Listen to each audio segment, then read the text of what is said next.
महसूस करें। आज के इस लाइव में लगभग 2 से 3 हजार ऐसे लोग हैं देश भर में जिन्होंने बागेश्वर धाम की सन्यासी बाबा की साधना ले रखी है, और लगभग 20 से 50 हजार लोग ऐसे हैं जिन्होंने सन्यासी बाबा की साधना घर पर प्रारंभ कर रखी है, और लगभग 4 से 5 लाख लोग ऐसे हैं जो बागेश्वर धाम पर डाटा है कि लोग सन्यासी बाबा की साधना वर्तमान में अपनी अपनी इच्छा से कर रहे हैं। तो आप भी सन्यासी बाबा की कृपा महसूस करना चाहते, अदृश्य शक्तियों को महसूस करना चाहते, ऐसी चेतनाओं के संपर्क में आना चाहते जो इस ब्रह्मांड में है तो पर दिखाई नहीं पड़ती हैं। ऐसी चेतनाओं के बारे में आपने बहुत नाम सुना होगा, मेहर बाबा के बारे में बहुत सुना होगा, आपने बहुत से संतों में लाडली महाशय के एक गुरु हैं उनके बारे में भी आपने बहुत सुना होगा। लाडली महाशय के एक बहुत उच्च कोटि के गुरु हुए जो बहुत लोग उनके डिवोटीज हैं।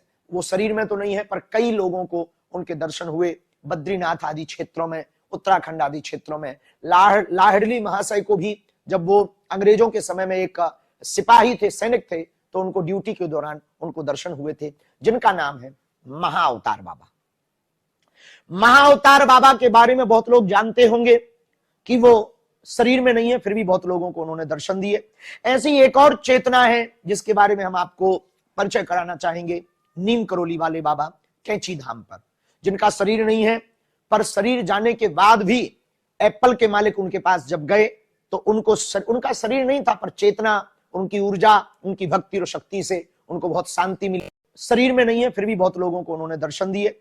ऐसी एक और चेतना है जिसके बारे में हम आपको परिचय कराना चाहेंगे, नीम करोली वाले बाबा कैंची धाम पर, जिनका शरीर नहीं है पर शरीर जाने के बाद भी एप्पल के मालिक उनके पास जब गए तो उनका शरीर नहीं था पर चेतना, उनकी ऊर्जा, उनकी भक्ति और शक्ति से उनको बहुत शांति मिली और उनको बहुत ऊर्जा मिली, और उन्होंने अपने कई उल्लेखों में, अपनी जीवनियों में उसका उल्लेख किया।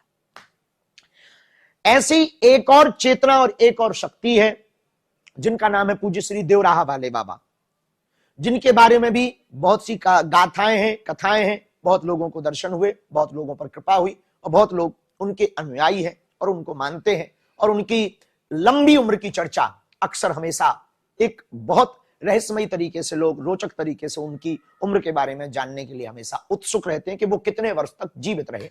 इसका अभी तक कोई खैर पता नहीं लग पाया। ऐसी एक राष्ट्रभक्त की चेतना है जो बॉर्डर के किनारे पर सिपाही थे और वो सिपाही बनकर के वहां रहते थे। उसी बीच में उनकी पाकिस्तान से भारत का युद्ध हुआ, उसमें उनको गोली लगी और वो शहादत को प्राप्त हुए, शहीद हो गए। लेकिन शहीद हुए, शव आया, पर कहा जाता है कि एक सिपाही आत्मा रूप में हमेशा बॉर्डर के किनारे घूमता रहता था और पता ही नहीं वो कौन था। कई अपने मित्रों को उन्होंने चांटा मार करके स्वप्न दिया कि मैं आज भी ड्यूटी पर हूं, मेरी ड्रेस प्रेस करके रखना। उनके मित्रों ने अपने मित्रों को बताया, लोगों ने उसको मजाक समझा। बाद में ये बात सही तब साबित हुई कि जब उनके कक्ष में, जहां आर्मी का कैंप है, उनके कक्ष में उनकी ड्रेस को प्रेस करके रखा जाता था और उनके जूते रखे जाते थे। रात को जब सुबह वह दरवाजा खोला जाता था तो उनकी ड्रेस में कीचड़ मिलता था और उनकी ड्रेस चिकड़ी मिलती थी और जूतों में कीचड़ मिलता था। अद्भुत बात यह है कि हर साल वो छुट्टी पर घर आते थे। छुट्टी पर घर आने के लिए भारत सरकार की, आर्मी के उनके मित्र और आर्मी की व्यवस्था के द्वारा उनका बॉक्स संदूक आता था और हर महीने की वेतन भारत सरकार द्वारा उनके परिवार को देते जाते रहे, हमेशा दी गई। और क्षमा करें, पेंशन मिली, उनके परिवार को पेंशन मिली और उन्होंने पेंशन, उनके परिवार ने पेंशन पाकर ये हमेशा महसूस किया कि वो छुट्टी पर हमेशा आते हैं और वो अपनी ड्यूटी बजाते रहे। और जो ड्यूटी पर सोता था उनको आभास कराते थे कंटप्पा मारकर, कंटप्पा कहते हैं चांटा को, कंटप्पा मार करके उनको आभास कराते रहे कि मैं अभी भी ऑन ड्यूटी हूं। बल्कि वो बहुत साल पहले शहादत हुए थे, उनका शरीर शांत हुआ था, पर बॉर्डर के किनारे, बॉर्डर पर मर करके भी, शहादत होकर के भी, शहीद होकर के भी उन्होंने अपनी ड्यूटी की। एक ऐसी चेतना जो परम राष्ट्रभक्त और परम जो है राष्ट्र के प्रति, भारत माता के प्रति उनका बहुत ज्यादा प्रेम था और बहुत ज्यादा स्नेह था और वो भारत माता के लिए हमेशा जिए, भारत माता के लिए ही मरे और भारत माता के लिए ही अपना जीवन उन्होंने सर्वस्व किया।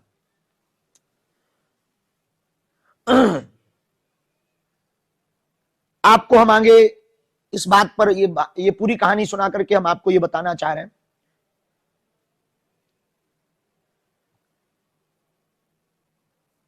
कि कैसे इस देश में, भारत में, पृथ्वी पर बहुत से लोग अभी भी शरीर में न रहते हुए भी राष्ट्र का कार्य और राम का कार्य कर रहे हैं।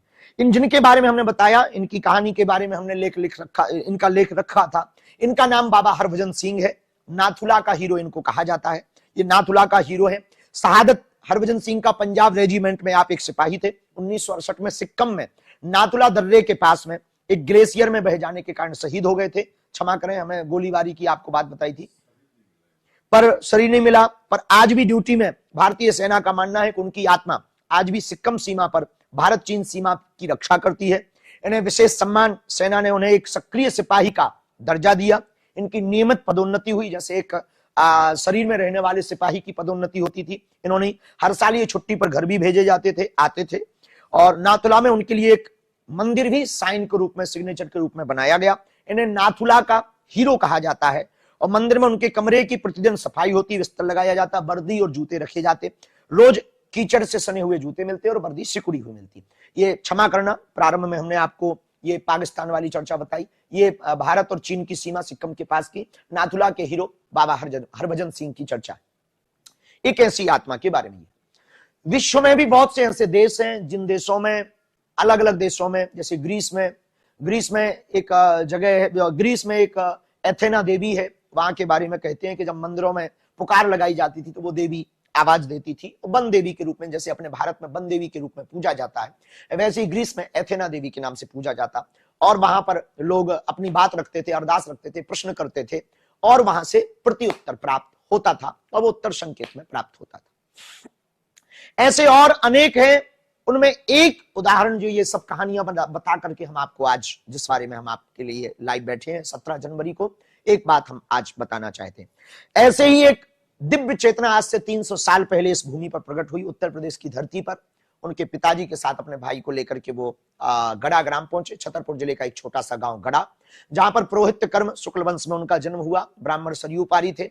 और हमें सौभाग्य ये इस बात का है कि उनके खानदान में हमारा जन्म हुआ। लगभग 7वीं या 8वीं पीढ़ी हम उनकी हैं और लगभग 3री पीढ़ी में हमको उनकी गद्दी पर सेवा करने का सौभाग्य मिला।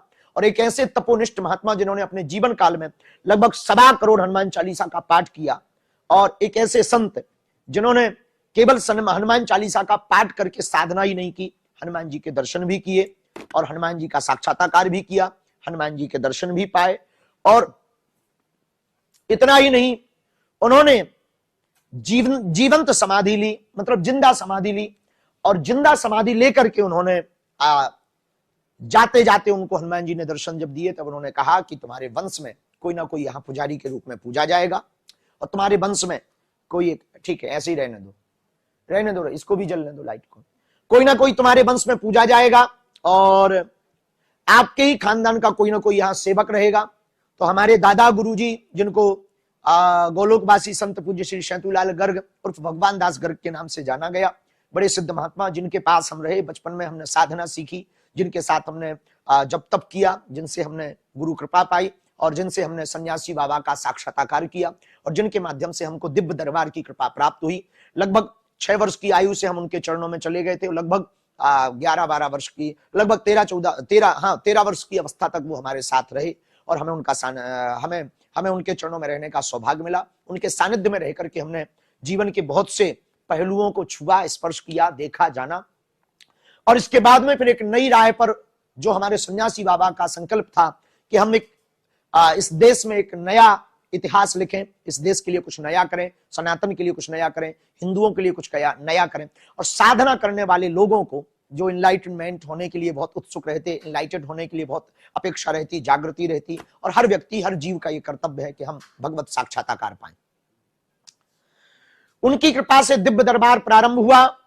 दिव्य दरबार बाल्यकाल से ही प्रारंभ हुआ और दिव्य दरबार में गुरुजी की कृपा हुई और लगभग अब हमको 18-19 साल हो गया उनके दर्शन पाते हुए, उनके महसूस करते हुए। वो शरीर में नहीं है।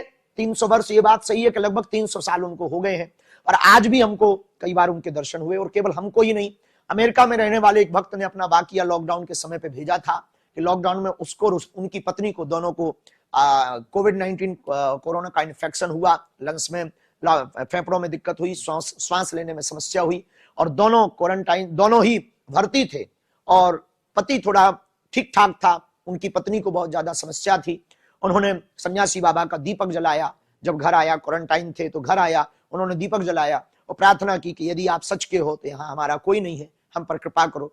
उनके यहाँ पर वृद्ध रूप में दर्शन देने के लिए सन्यासी बाबा गए, सिर पर हाथ रखा, और वो दोनों पति पत्नी आज भी ठीक हैं, और धाम पर आकर के उन्होंने उसके लिए अपना वाकिया भी सुनाया और साधुवाद भी दिया। ऐसे लाखों लोग हैं, कई लोगों को दर्शन हुए। बीना में एक कथा हुई, वहां पर बीना की कथा में एक वाकिया हुआ कि हमने नारियल बंटने की घोषणा की, लाखों लोग पहुंच गए, पंडाल की क्षमता बहुत कम थी, तो भगदड़ मची, सिंदूर और धूल उड़ने लगा, तो सफोकेशन हुई, बहुत लोग बेहोश होने लगे।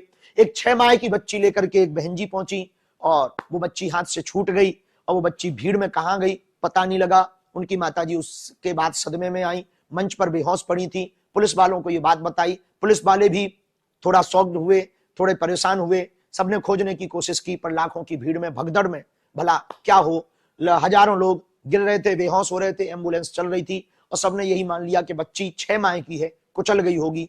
लेकिन जैसे ही एम्बुलेंस में उसकी मां को बेहोशी की हालत में ले जाने लगे, थोड़ा उसे होश आए तो वो चिल्लावे रोवे, मेरी बेटी मेरी बेटी। उसी समय धवल देह का, सफेद वस्त्र पहने हुए, टोपी पहने हुए एक वृद्ध छोटी बच्ची को चिपकाए हुए आए, और उसी से पूछा, क्या ये बच्ची तुम्हारी है? और बस उसके बाद फिर हमको आभास हुआ, हमें संदेशा मिला कि ये कोई और नहीं, सन्यासी बाबा हैं।